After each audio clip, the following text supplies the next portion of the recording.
Hello there. Welcome. Welcome to today's broadcast on Men Workroom. Men's Workroom is a place where we talk to men on real marital issues, challenges men face in the home, and how to deal with it as men. Many times women don't understand the way men think and the kind of challenges men go through. But being a man today, I stand here under God's wisdom and blessings to share some amazing truth with you on how we can have a fantastic home. We started a couple of sessions ago talking about what they call the greatest need of a man from his wife. And they say is respect. Now, looking at respect, we said that it is important that we know that if we want respect, we ought to be able to give respect, because being the head of the house, being the head of the house gives us the prerogative or the capacity to be able to create the kind of atmosphere and the culture we want in our home. We start with Matthew's Gospel, chapter number 7, verse number 12, that says that you should do well to act towards people the way you want them to act towards you. And the God's Word translation says that the B part of it says that is the meaning of Moses' teachings and the prophet. It means everything Moses was trying to talk about how people should live their lives is centered around treating people the way you want them to treat you.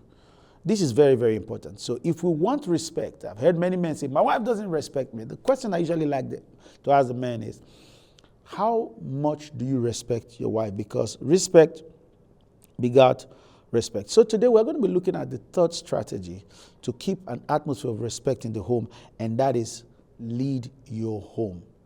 Lead your home. How do you lead your home? First of all, let's define a leader. A leader is one who helps people under him to achieve success. Is one who works with a group of people to achieve a common goal.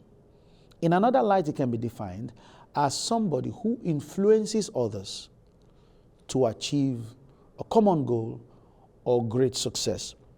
So anybody who is a leader that is carrying a gun is a bully. If people respect you because of violence, it most likely is scheduling a death day for you by the same people you oppress. So it is important to do it the Bible way, where Jesus has given us an exemplary lifestyle. If you want your home to be full of respect, then lead it. What are the instruments leaders lead with? Leaders lead with certain instruments. Number one is vision. Every man of the house must have a vision. A vision is a picture of the future. A picture of the future of what you want for your kids, what you want for your wife, what you want for your family name. What is that thing? And then the next thing they do is that they set out plans, strategies, and goals on how to achieve it. Because vision without plan is as good as just having a nightmare and waking up and find out that it's already daytime. So it is good that we know how to do that. So the first instrument of every leader is vision. You must have a vision. What is your vision for your family? What's your vision for your children? I don't care where you are right now, financially, socially, and politically, and spiritual or ministerially. The most important thing about life after salvation is to have a vision for your life. And in marriage, apart from having a woman in your life, that is, you call your wife, that has the kind of hips, lips, or fingertips that you like, it is to have a strong vision that stands the test of time. And two, to have plans and strategies on how to get there. You come up with a plan and strategy, but you also will realize that you will need to also realize that women have the capacity to incubate, nurture, and raise whatever you put in their hands, to multiply what you put in their hands. So if you give them your vision, they can help you embellish it to say, hey, guy, this strategy won't work like this. It will work like this, because two good heads, they say, are better than one. Or somebody says two heads are better than one. No, it's two good heads, because one bad head plus one good head would have just been good to leave it with just one good head. I'm sure you get that. Number three thing, instrument of leadership is the instrument of teamwork. I just mentioned that a while ago. Teamwork is a group of people working together as a team with the same principles, with the same, they don't need to have the same size, but they should have the same values and the same principles as far as the vision is concerned. So a leader must be able to have a team spirit. The idea of me doing it myself will not strengthen a community to have a great success. The next instrument I want to talk about leadership is the instrument of empathy. Empathy is the capacity to put yourself in the other person's shoes, to be humane, to have some sense of what they call human heart concerning your wife.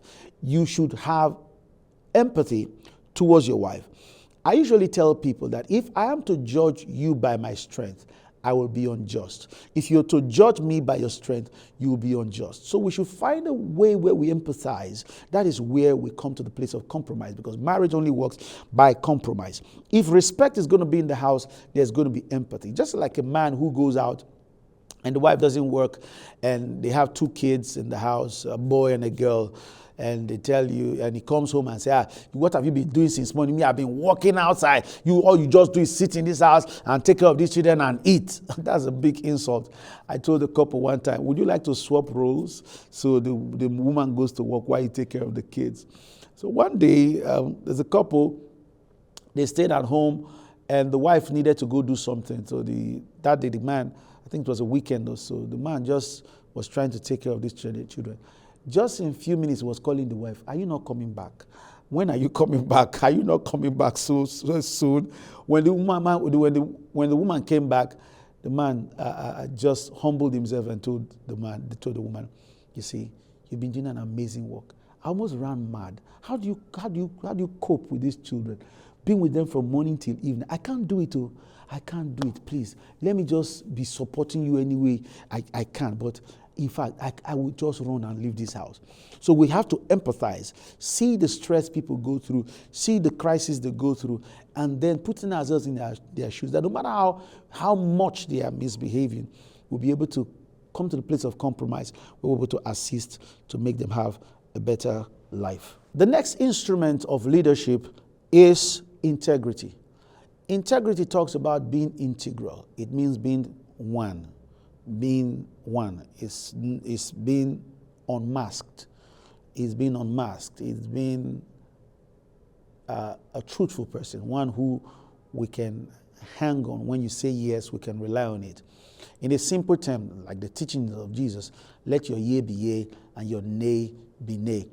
That is what integrity is. You should be able to say a thing and stand by it. If you make a mistake, you should be able to own up and say, I made a mistake. The next is being proactive.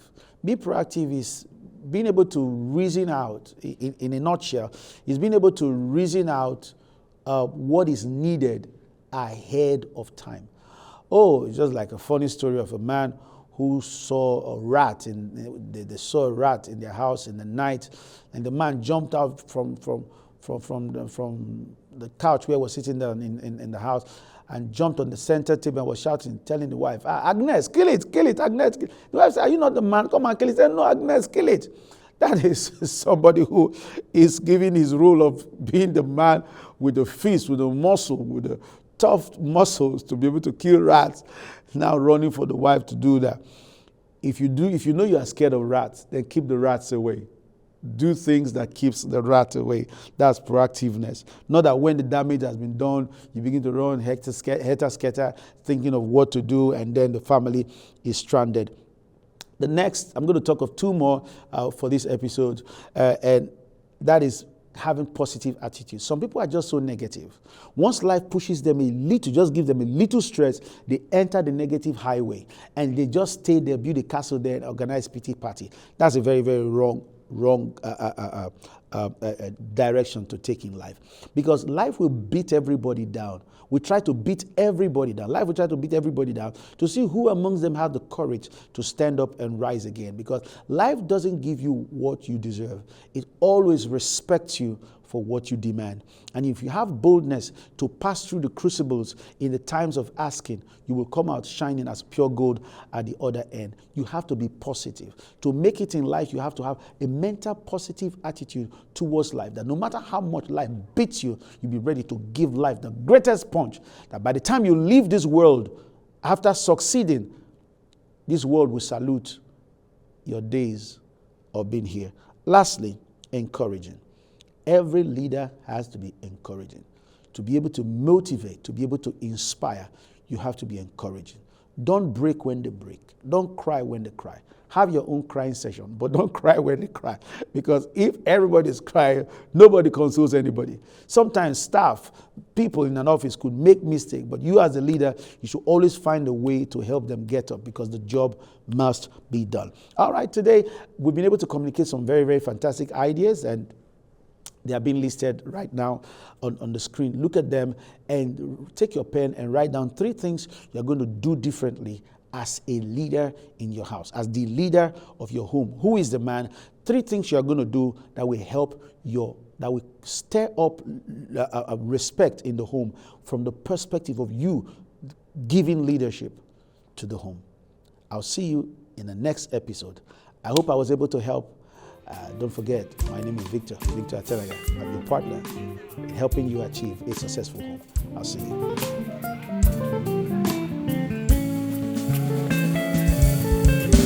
I hope you enjoyed today's episode on Men's Workroom. For questions and contributions, please do write Reverend Victor Atenaga via the email address showing on your screen. And we're going to get back to you answering your questions. Thank you for watching Men's Workroom.